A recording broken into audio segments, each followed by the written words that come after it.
Welcome to the Macross Delta Recap Show, Episode 2. This is EXO along with. Shit, I forgot your names.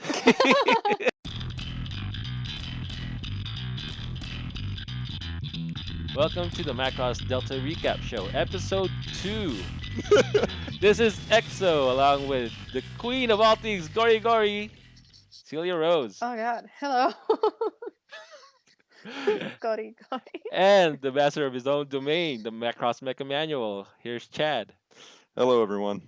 All right, let's go with impressions. What did you guys think of episode 2? Let's start with Chad. Uh, Starting with me. Okay, let's go. Yeah, didn't expect that, did I you? I wasn't threw you for a expecting loop. that. All right, so if we're starting with me, I guess we'll go off to it. First impressions. Okay, first impressions Yeah. were pretty good, actually. I kind of liked it. It was definitely um, a little bit different than what I was expecting. A little bit more character centered. Actually, a lot more character centered this episode. Not much else happening except character work and some plot setting stuff up.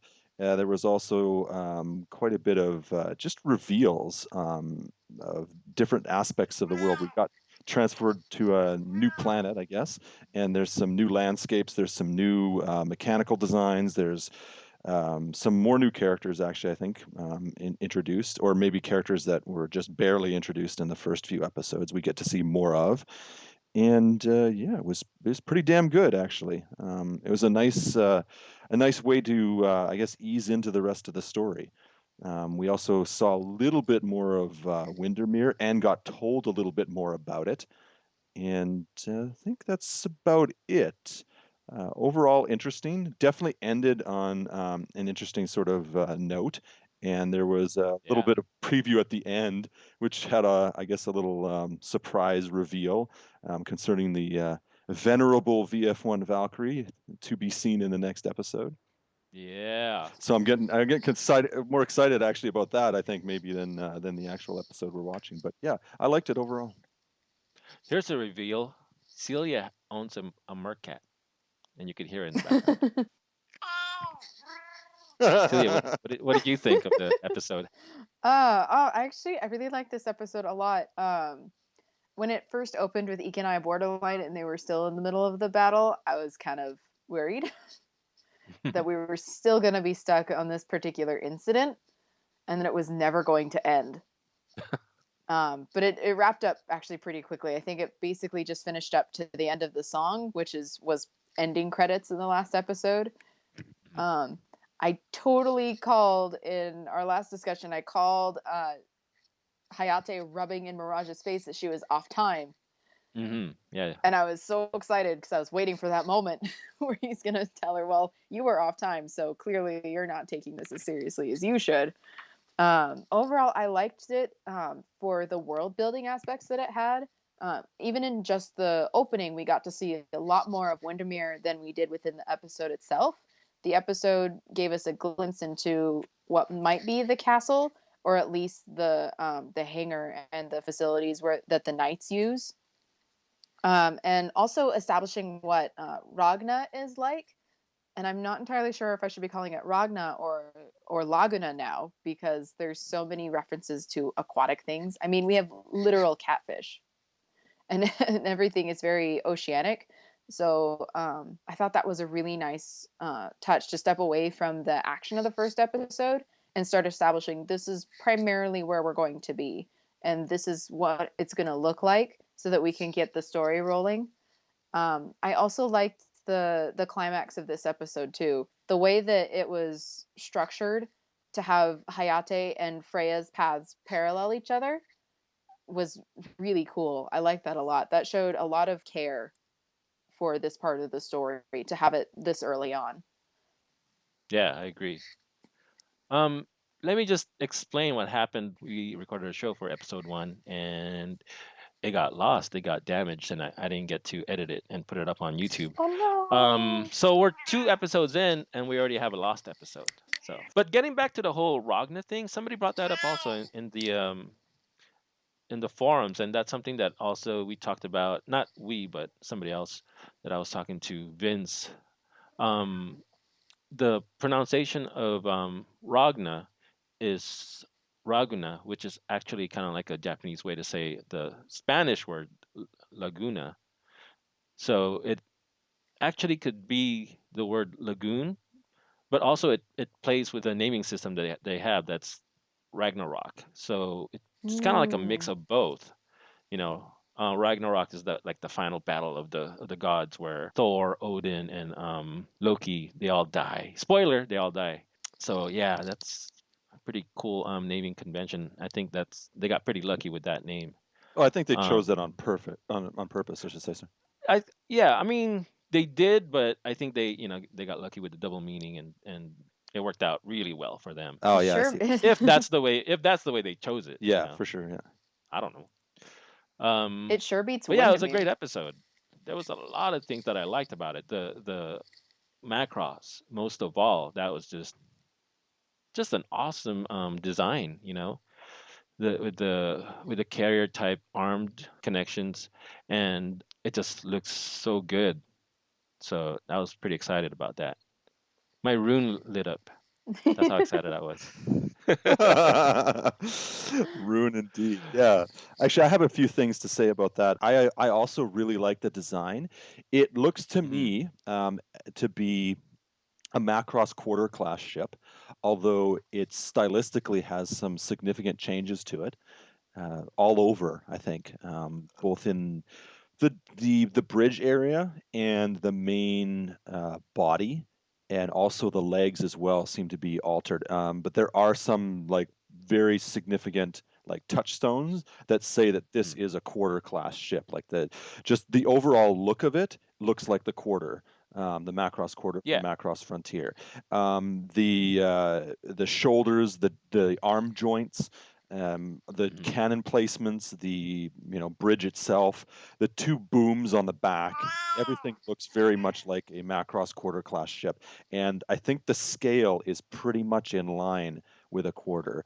There's some people who are discussing whether or not this is a quarter class ship, and they're questioning the scale. It might be a little bit larger, it might be a little bit smaller. They're not really sure. I don't think it's definitive enough to say one way or the other what scale it's at, but I think it's pretty much within the sort of established range for this kind of ship. I do think it is a quarter class. I've seen a lot of people question just because of the stylistic differences that it's not. I don't really see any pressing need to say that it's not. But yeah, so I'm pretty sure that it's a quarter class, and I really like it. I think it looks great. I think they have improved on a lot of the different little details on the ship, and even made some callbacks to as far back as the original SDF-1 Macross. I know the lower torso section feels a lot like the original SDF-1, especially in attack mode. So yeah, so I'm a big fan of this new design of this new quarter class ship, the Elysian, I Yeah. think it's called. Me too. I was gonna ask that. Is some people are calling it the Elysian with an N and then the Elysium with an M. So do we have any information about what the official designation is? Not as far as Mm. I know as No. yet.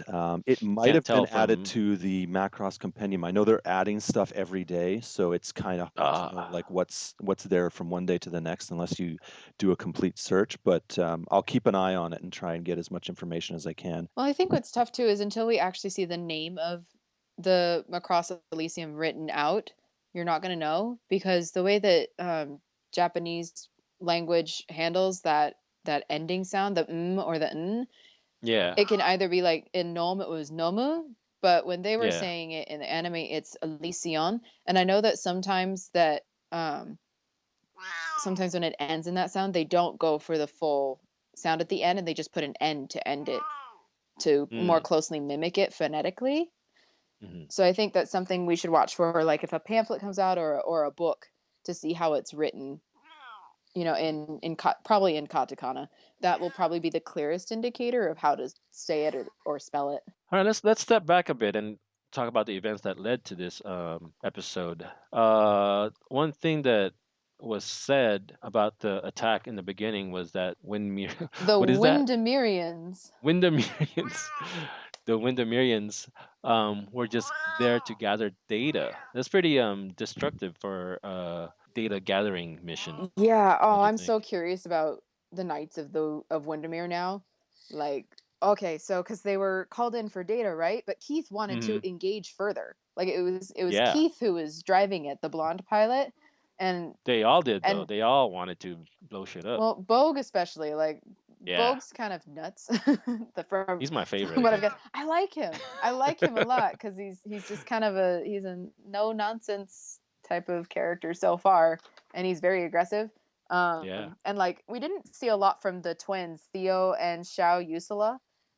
I Hmm. mean, I think we saw one of them, and I can't remember which one it was because their hair is blue and purple, and that's hard to determine if you're not paying attention which color it is with the lighting that's been in the past couple episodes.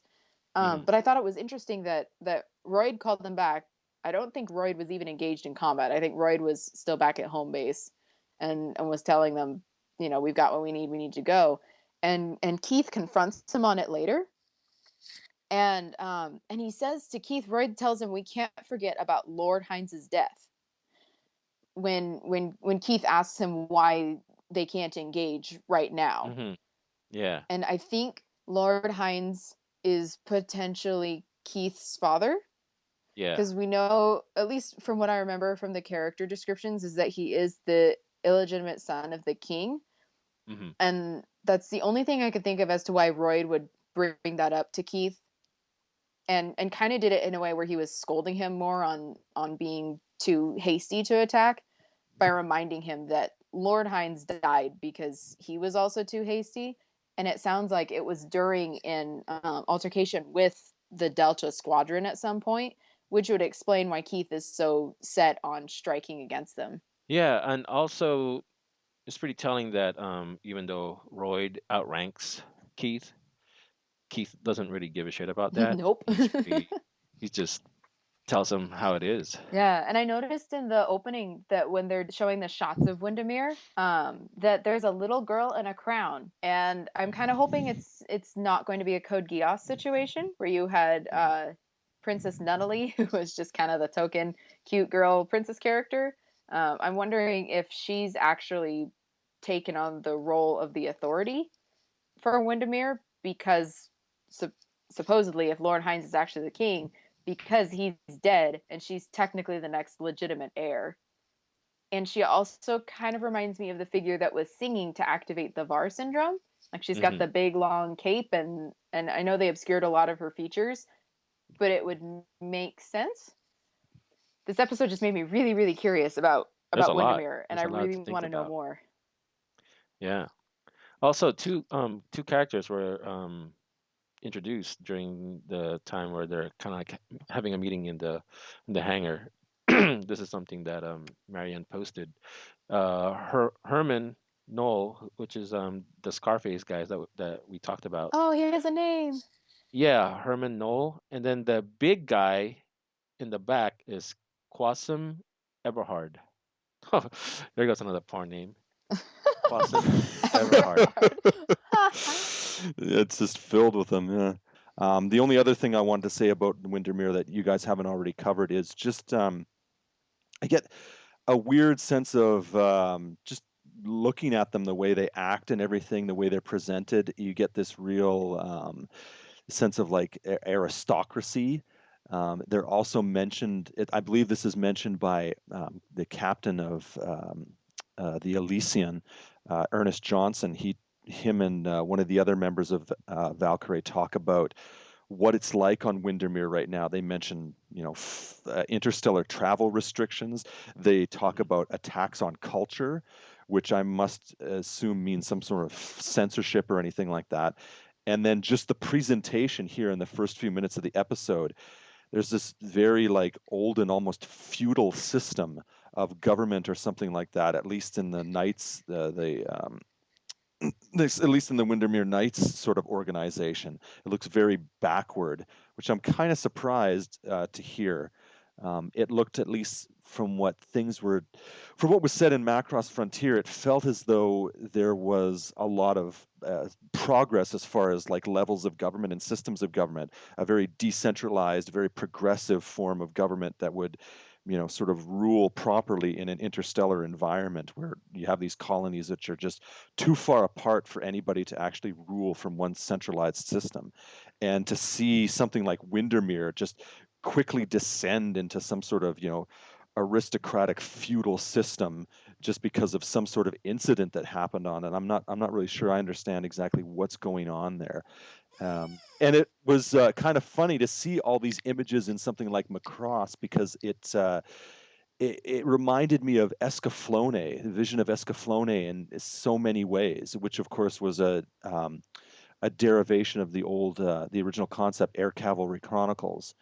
And I got a lot of that here, like just the fact that they're all knights, and they come from Windermere, and just yeah, that whole like there's a very like aerial kind of you know knights in shining armor and fantasy sort of feel to Windermere that Hmm. is definitely new for something for Macross, but also I can kind of see where that was drawn from.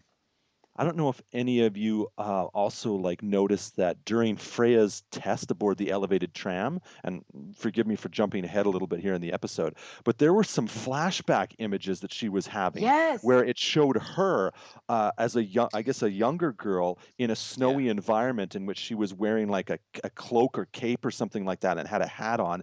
And it also showed some sort of brief sequence where we saw her on a snowy environment, possibly at the foot of a mountain or something. And we saw this massive complex which appeared to be burning in the background. Yeah, she has a similar flashback in episode 1 before her rune lights up and starts spewing all the pink glitter and she goes to sing with uh not sing, but she follows Valkyrie. The very Mhm. first time that happens, she also gets a similar flashback of the burning building and her in the snow. So Okay. I wonder if the story that she told Hayate about being forced to marry this apple merchant is actually true. Like clearly she's experienced some sort of trauma, and the story she gave Hayate may not actually be the reason that she's choosing to leave Windermere. Yeah, right before her now famous Freya jump that Yes. that we also see in the opening sequence. And speaking of the opening sequence, did you notice how the music kind of becomes gloomy when they show the Windermerians? It was so cool. What did you guys think of the opening Oh man, sequence? Mikumo had the best shots. She had like the sequence where she's blowing a kiss at the camera, and a Hmm. sequence where she's underwater and her hair is all floating around her. It looks like the print from that event that just happened, Yeah, I where it's love that Mikumo painting. with like her hair flowing all around her, and she kind of She looks looks like a like she has mermaid. a yeah, she's got fins, and it's the coolest thing ever. I liked it. I thought it was a bit more visually interesting than the last one for Frontier Triangler. Hmm. Like the song, I don't know if I like it more than Triangler because it's kind of hard to Yeah. beat Yoko Kanno and Maya Sakamoto together. They're a pretty good pair, but I Mhm. think it was a lot more visually interesting, and I think it sets the tone for the series really well. I liked it. And there's a lot of things that they showed during the opening. They showed Mirage with her pet, Yeah. which to me was looked like a silverfish. I didn't like it. It I reminds don't like silver. I don't like silver it fishes. reminded me of Meline though. Yeah, I mean, definitely like the Genius family. They have their pets, and so what else did you guys notice about the opening sequence? They seem to go through all the characters as far as I can tell, and showing, I guess, a little bit about them. There was even one sequence that showed one of the characters doing mechanic work on a Valkyrie, Oh, which was Machina. kind of Machina. machina, which is very cool. It also the opening sequence also did one thing that I really liked, which was show that the interior cockpits of the SV-262 Drakens are Hmm. all holographic, very similar to what was established for the Macross Galaxy mecha in Macross Frontier, where you had Brera, who was basically Oh. like plugged into his unit in such a way that his entire environment appeared virtual once he was piloting the thing, and they Yeah. show that right in the opening sequence in a very brief section. I think that shows Keith. Um, they just show him wearing his full flight gear and he's got a helmet, and then it clearly dissolves away to show the holographic representation of what his cockpit looks like, which is all we've known to this, like, to date, right? Yeah. So we all suspected that was the case.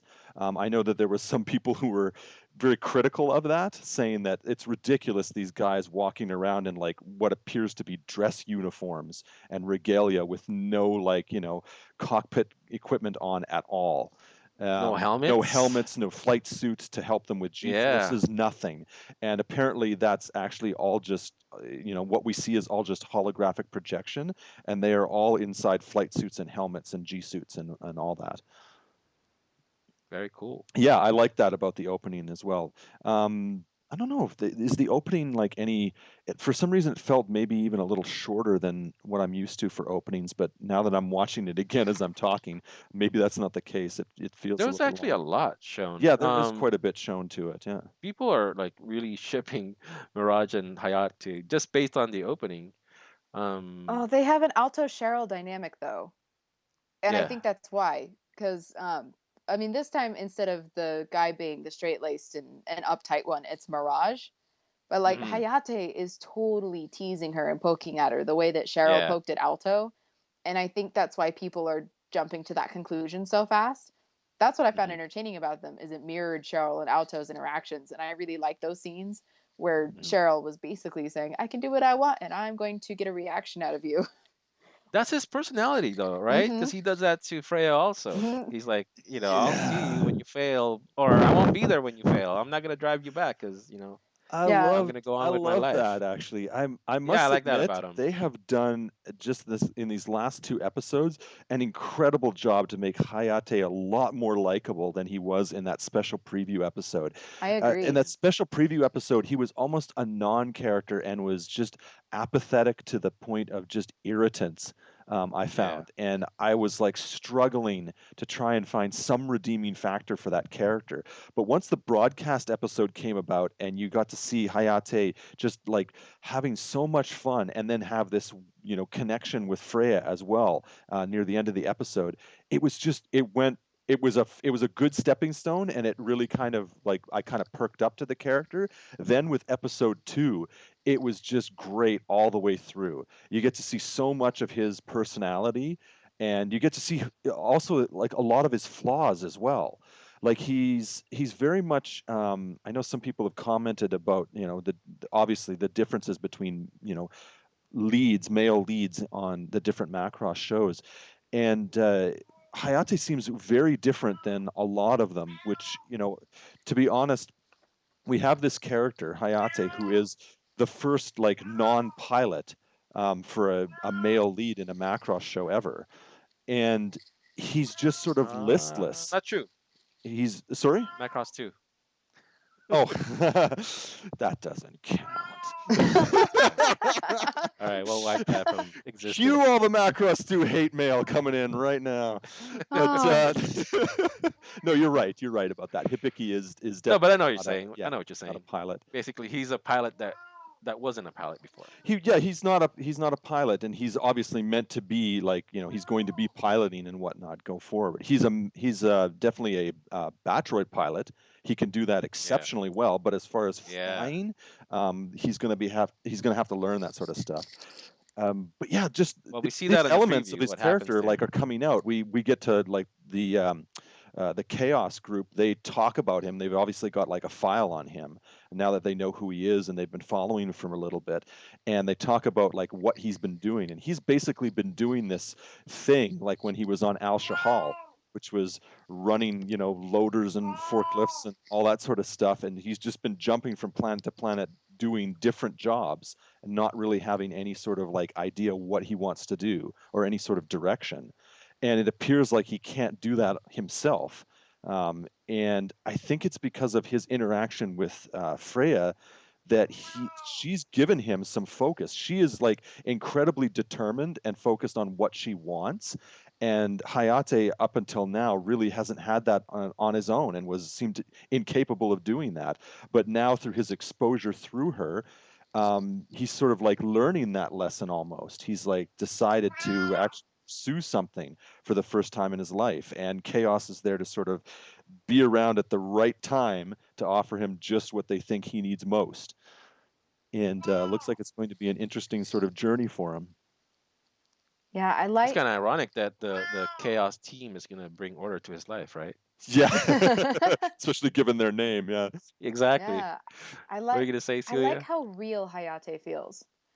Yeah. The current trend with anime for the past few years is when you have your male protagonist, he's very bland because he's supposed to be a self-insert for a fantasy, and Hmm. it's supposed to make the experience a bit more engaging, but I actually find it to be a big deterrent because the protagonist isn't really that it doesn't have that much depth to him. But Hayate, like when he's falling out of the sky and Mirage catches him, he's afraid. Like if you if you watch him, it's just a short clip, like maybe 5 seconds. But he's like gripping the handle, the steering handle, and he's got his hand up on the windshield of the cockpit, and he looks terrified. But even then, once he's on the ground and he's safe, he can still throw a few jabs at Mirage to get a rise out of her. And I think the fact that he can tease and have a sense of humor in these interactions with the characters, like it's something he does with both Freya and Mirage. So it's not specific to anybody. And he even kind of does it a little bit with Commander Arad Malders, I think it was. Yeah. So I like that. He feels like he's a bit more of a real person because a real person is going to tease and is going to try to have fun to encourage positive relationship building.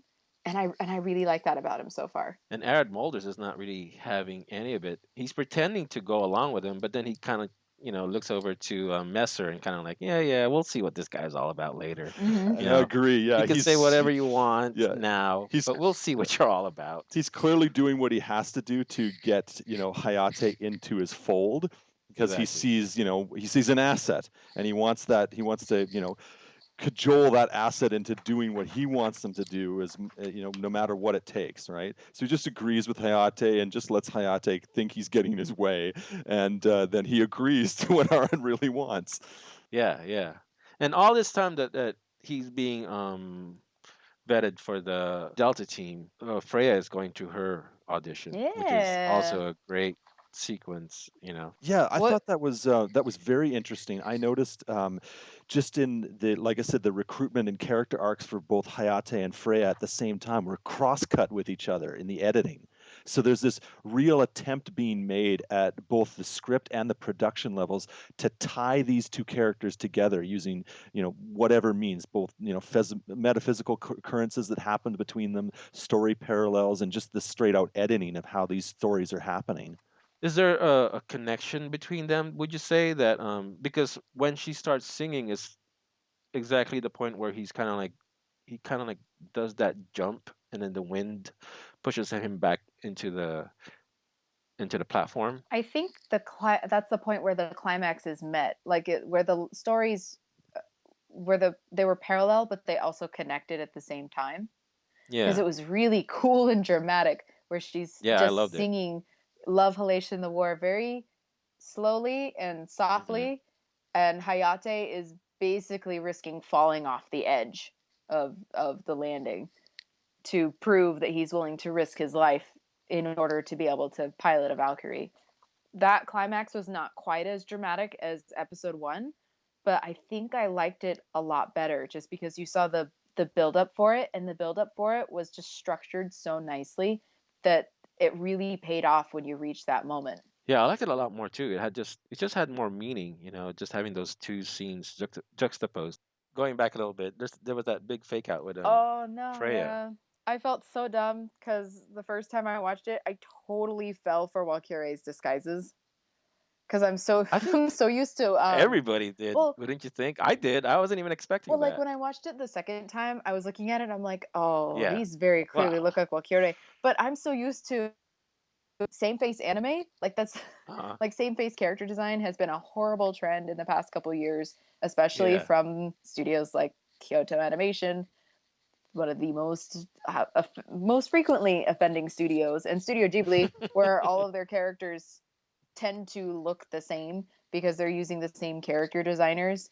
And so when they first showed up, because they were in disguise in episode one, but then when they showed up in Hmm. disguise in this one, and I'm listening to it and I'm watching and I'm like, wait, that's not them. And then they transformed and I'm like, all right, they fooled me twice. Shame on me. Part of me was kind of disappointed in the fact that it was a fake out. I was like, "Oh man, Freya has the Valkyrie magic," you know? And then it was like, "No, it's all set up."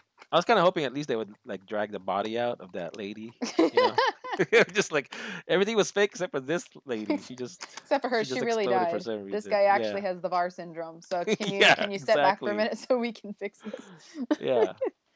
But No. that was cool. That was cool. I like that. There were some people who were saying that there was a similar situation in Kawamori's AKB 0048 anime. I haven't watched far Oh, so enough. they knew it. They probably like, read ahead of, of the Yeah. scene. Like I haven't watched far enough in AKB to confirm that, but Hmm. it was definitely it was definitely worth it for the climactic moment of her reaching out to the guy supposedly infected with the VAR syndrome, even though he can kill her, like he's on top of her and ready to destroy her. Yeah. And she reaches out to him anyways and sings a song. Like she understands the power of Hmm. Walkürie's music, which I think is really cool.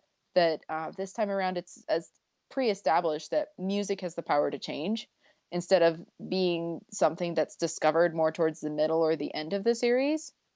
Yeah. The fact that Freya was brave enough to reach out just makes me appreciate her more as a character and appreciate her bravery. And I think that makes her a good fit for Walküre. I mean, Mirage did say that, the girls who are coming to audition, they're auditioning for basically for battle, not necessarily to be a pop star, which I think is what they Yeah. were all anticipating because they love Walküre so much. But it hasn't set into all of those girls that they'd actually be risking their lives, not necessarily performing a concert. That's just a bonus that you get to perform a concert Yeah. while risking your lives. At the same time, it was almost like a stronger episode in some ways, I think, than the first one, just because there's so much interesting plot development and so many interesting character development that was happening. It was just, yeah, it was great. I thought it was a good use of it for sure. I really like the audition sequence. Oh Just yeah, that was it great. really it really brought me back to one of my current favorite genres of anime right now, the idol anime genre. Hmm. And I loved watching it. It was it was great because the way some of the girls were singing sounded like, how I would sing it if I was singing the Valkyrie songs in the car. And it was just really fun to watch that. I know some people were kind of not so thrilled with it just because they aren't really into the idol side of Macross, which I think is strange because if you're into Macross, there's the two halves and you can't really have one without the other. But I liked it a lot, and I think it's going to draw in an audience that would typically stay away from Macross because it's a mecha show, like under that uh, conception that it is only mecha, and then draw them in with the idol side. And I really liked it a lot. It was cute. There were lots of cute girls. Yeah, it's a really good sequence. I Hmm. love, yeah, the different style of singing that they used, and then it leads up to Freya singing, and of course they're gonna make her sound a lot better. All right. Well, let's talk about the ending song and then close it out. Actually, I don't remember all that much. I remember liking the song more than the opening, but I only got to watch it once, so I don't remember it. What do you guys think of the ending sequence? Thought it was interesting, for sure. It's got a weird sort of animation style to it, almost like a flashback or dream sequence, actually, in some respects. It has a lot of washed out colors, looking back on things, almost like reminiscing of, in some ways. I'm not really sure if that's supposed to be intentional, but at least that's the visual reaction I had from it. It's pretty good. I'm not really sure if it says anything else that we didn't already know about the show. Maybe I'd have to watch it again just to be sure. But I like it. It's interesting. I think it's a cute way to introduce Freya's solo track that's coming out on the Mm. physical single in May. It's called Rune ga Pikato Hikatara. I think that means if I remember right, it means my rune lights up. Oh yeah, I think I remember that. Somebody wrote it down. Yeah, and Somebody wrote down the lyrics. yeah, it's going to be on the first physical single that comes out in May, and the ending song primarily focuses on her, and it's her solo track. So I think Hmm. it's a cute way to introduce that and to market it for the single that's up for pre-order right now. I thought it was cute. Just to stand up for some of the people who are criticizing Delta just for a moment to play devil's advocate, I think one of And we're out the of time. I Just think kidding. no, seriously, I'm gonna be Yeah, okay. I'm seriously. gonna be good. I promise to behave myself. Um, I honestly think that it's all has to do with presentation and concentration on certain elements over those of others. I think a lot of folks who are used to Macross being a mecha show expect a certain volume or proportion of their mecha show to be concentrating on certain elements. You know, there's war drama elements, there's Valkyrie elements, there's dogfighting elements, there's battle elements and whatnot, and they expect those sorts of they expect like however it is, whether it's a scientific system or whether it's like they're just going off of their gut. They expect 10 minutes of each per episode kind of thing, right? And when they don't get it, it can be off-putting, I think maybe is the problem. And Mm-hmm. it's not so much what's been excluded as what is being focused on, right? Like Hmm. on a functional level, I don't think there's much difference between the Valkyrie girls and any of the idol singers that have been established like from the beginning of Macross and SDF Macross through Macross Plus all the way to Macross Frontier. I think those elements are still there. I think what puts people off is how the focus has shifted more to them, to the idols, to the music, and there's a little bit less focus on mecha, on war drama, on battles, and whatnot. And I think that more than anything else is how people are reacting to it. And I guess that's a I guess that's a justifiable criticism for sure. It's clear the show is going for a more inclusive demographic. So I think people have to understand that when they come to Delta and start criticizing it. I think it's important to understand that yes, there is more in here for anime fans that are not like you. So I think that yeah, just coming to terms with that I think is helpful in critiquing the show. I still think that some of the more harsher criticisms are selling Macross Delta short. In the preview episode, I can understand. It did feel in the preview episode, at least to me, like the mecha anime aspects of Macross were definitely downplayed, almost tacked on. In some respects, from the special preview episode, I almost felt like I didn't want to see the mecha parts at all, just because they were such an afterthought, I guess.